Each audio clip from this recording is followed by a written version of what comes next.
am Nikita Vilseta, Universe Tarot. आप में से बहुत लोग भगवान को ज़्यादा मानते होंगे, भगवान का पूजा पाठ करते होंगे, रिलीजियस भी होंगे, स्पिरिचुअल भी होंगे, आध्यात्म में बहुत ज़्यादा जुड़े होंगे। फिर भी हमारे लाइफ में बहुत ज़्यादा परेशानी क्यों आती है? ऐसा बहुत लोगों को, आप लोगों को लगता होगा, क्योंकि इतना पूजा पाठ करने के बाद, भगवान से जुड़ने के बाद भी परेशानी क्यों आती है? तो इसका कारण है हमारा कर्म ही होता है। जो भी प्रारब्ध कर्म हम लेकर आए हैं, उस कर्म को काटना जरूरी है और काटना ही है। जो कर्म हम एग्जाम्पल बताए तो हमारा लाइफ स्पैन, नॉर्मली जिस लाइफ स्पैन से हम लोग आए हैं, जितना टाइम तक हमारा धरती में रहना होता है, उस टाइम तक कर्मा तो फेस करना ही होता है।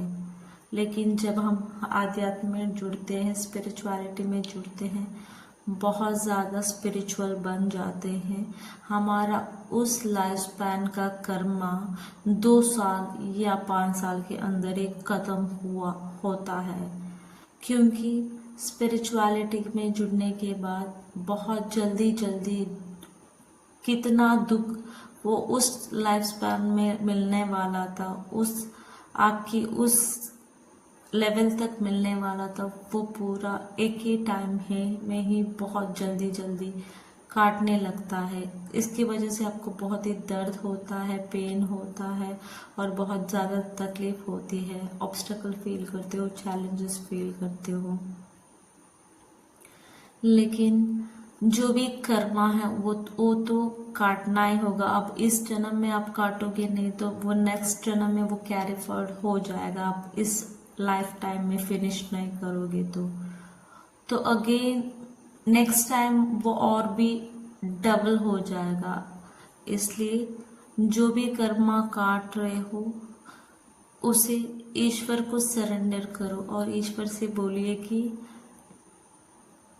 हे ईश्वर, जो भी मेरे पूरे कर्मा है वो बहुत जल्दी कट जाए, रिलीज हो जाए और मेरे कर्मा अच्छे बन जाए, गुड कर्मा बढ़ जाए। मेरी इस जर्नी में मेरी मदद करना ईश्वर। जो भी चैलेंजेस है वो फेस करने के लिए मेरी मदद करना और मेरे ऑब्स्टिकल दूर करना और मेरे साथ रहना और मुझे शक्ति देना। तो एक फेज आप उस लेवल को फिनिश कर पाते हो, तभी आपके लाइफ में खुशियाँ सब कुछ आती है। क्योंकि कर्म तो काटना ही है, कर्म से भाग नहीं सकते हम लोग। तो इसलिए फॉरगिवनेस प्रेयर कीजिए, होनोपोनोपोनो प्रेयर कीजिए।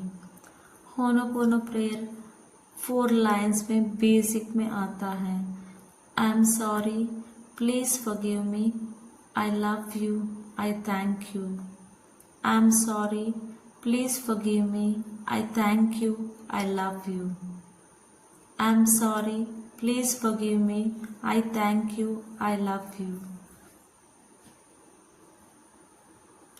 जब हम एडवांस में होनोपोनो करते हैं, हम उस सिचुएशन को, इमोशंस को और इसमें इमोशंस डालकर, फॉरगिवनेस बोलकर और एडवांस तरीके से भी करा जा सकता है। वो भी बहुत इफेक्टिव है। और माफ़ी प्रार्थना करनी पड़ेगी, फॉरगिवनेस प्रेयर करना पड़ेगा। जो भी कर्म आप फेस कर रहे हो उसको रिलीज करने के लिए फॉरगिवनेस प्रेयर ही बहुत ज़्यादा ज़रूरी है। उसमें ही आपकी कर्मा कट जाते हैं। मैंने ये फॉरगिवनेस प्रेयर आपको ऐसा भी कह सकते हैं आप, मैंने इस जन्म में या किसी भी जन्म में किसी व्यक्ति के प्रति, जीव जंतु के प्रति, प्रकृति के प्रति, यूनिवर्स के प्रति, सोसाइटी के प्रति, गाड़ी के प्रति, एंसेस्टर के प्रति, जो भी इंसान के प्रति, जो भी परिस्थिति के प्रति मैंने मन से, वचन से, कर्म से कुछ भी गलत व्यवहार की हो तो मुझे माफ करना ईश्वर, मुझे सही रास्ता दिखाना, मुझे बुरे कर्म बंधनों से मुक्त करना, जो भी बैड कर्मा है मेरा रिलीज करना और अच्छा कर्म करने में मेरी मदद करना, मेरा जो भी बैड कर्मा है उसको कंप्लीटली रिलीज कीजिए। ऐसे आपको प्रार्थना करना है। जब आप ऐसा प्रेयर करो कि आपके पूरे कर्मा, आपके बैड कर्मा कट जाएंगे और आपके लाइफ में बेहतरीन आप कर सकते हो, अच्छा कर सकते हो। इसलिए जो भी आपके लाइफ में हो रहा है उसको अपने ऊपर आप रिस्पॉन्सिबिलिटी लीजिए। जो कुछ भी हो रहा है आपके कर्मों के द्वारा ही हो रहा है। अगर आपको आपके सामने वाला कुछ भी गलत आपके साथ कर रहा है तो वो आपके कर्मा के हिसाब से आपको वो पर्सन मिला है। इसलिए आप इतना चैलेंजेस फेस करते रहते हो। तो इसलिए जो भी आपको सामने वाला या कोई भी पर्सन आपको परेशानी कर रहा है तो उसका कारण है आपका कर्म।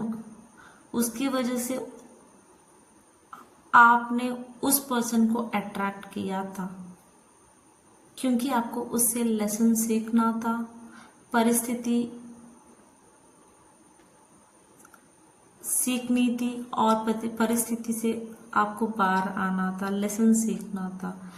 इसलिए जो भी आपके लाइफ में हो रहा है उसका कारण ही हमारा कर्म है। जो हमारा कर्म कैसा वैसे ही हमारे जीवन में चल रहा होता है। जो हमारा बैड कर्मा है उसको रिलीज करने के लिए forgiveness prayer is the best prayer. इसलिए इसको फॉलो कीजिए, प्रार्थना कीजिए। आप forgiveness prayer, ho'oponopono prayer continuous 1 month करके देखिए। एक दिन करोगे तो आपको पता नहीं चलेगा, लेकिन 1 मंथ कंटिन्यूस कीजिए। जितना हो सके उतना बार कीजिए, फील कीजिए उसको। जब भी आप फील करके बताते हो, इमोशंस डालकर बताते हो, तभी वर्क करता है। आप नॉर्मली बोलोगे तो आपको फीलिंग्स आना जरूरी है, आपके अंदर वो एहसास आना जरूरी है, एहसास होना जरूरी है। आपने गलत किया है, उस वजह से गलत हो रहा है, वो एहसास आप लाओगे तो ही उसको आप रिलीज कर पाओगे। आप नॉर्मली बोलोगे तो वो रिलीज नहीं हो जाएगा। इसलिए इमोशंस डालिए। आपको सच में रोना आ रहा है तो वो रो करके भी आप रिलीज कर सकते हो, लेकिन आपको फील होना जरूरी है आपने गलत किया है। उसको एक्सेप्ट करिए, आगे बढ़िए। डेफिनेटली आपके लाइफ में बहुत जल्दी आपकी जो भी बैड कर्मा है बहुत जल्दी रिलीज हो जाएगा। ईश्वर से जुड़िए, ईश्वर से प्रार्थना कीजिए। ईश्वर सदा आपकी मदद में आते हैं, आपको हेल्प करते हैं, किसी न किसी माध्यम से आपको गाइड करते हैं, आपको सॉल्यूशन देते हैं। इसलिए जो भी आपको सॉल्यूशन गाइडेंस मिल रहा है उसको फॉलो कीजिए। वो परमात्मा के मर्जी से ही आपको मिल रहा है, ताकि आपका बुरे कर्मा रिलीज हो जाए, रिमूव हो जाए और आपका गुड कर्मा बढ़ जाए। तो डेफिनेटली करिए और इसकी रिजल्ट अपने आप बोलिए कैसा आपको लगता है। बाद में फीडबैक भी दीजिए। आप कौन सा भी काम कर रहे हो तो 1 मंथ आपको करना पड़ेगा कंटिन्यूस कंसिस्टेंटली, तभी आपको वर्क करता है। तो आपके लाइफ में जो भी परेशानी, ब्लॉकेजेस, बैड कर्म आप फेस कर रहे हो, ईश्वर की कृपा से वो पूरा बहुत जल्दी रिलीज हो जाए और आपके लाइफ में बहुत ज़्यादा खुशियाँ आप सोच रहे थे वो आपके लाइफ में मिले, आपका पूरा काम बन जाए। तो God bless you, stay bless, be happy always. मेरे इस Nikita visit universe tarot channel को सब्सक्राइब, लाइक, शेयर करिए। बेल आइकन को प्रेस करके नोटिफिकेशन क्लिक करिए ताकि मैं जो भी वीडियोस डालूंगी वो अपने आप वो पहुंचता है और आप देख सकते हैं, फॉलो कर सकते हैं और आपके लाइफ में बदलाव आप देख सकोगे। तो थैंक यू एवरीवन।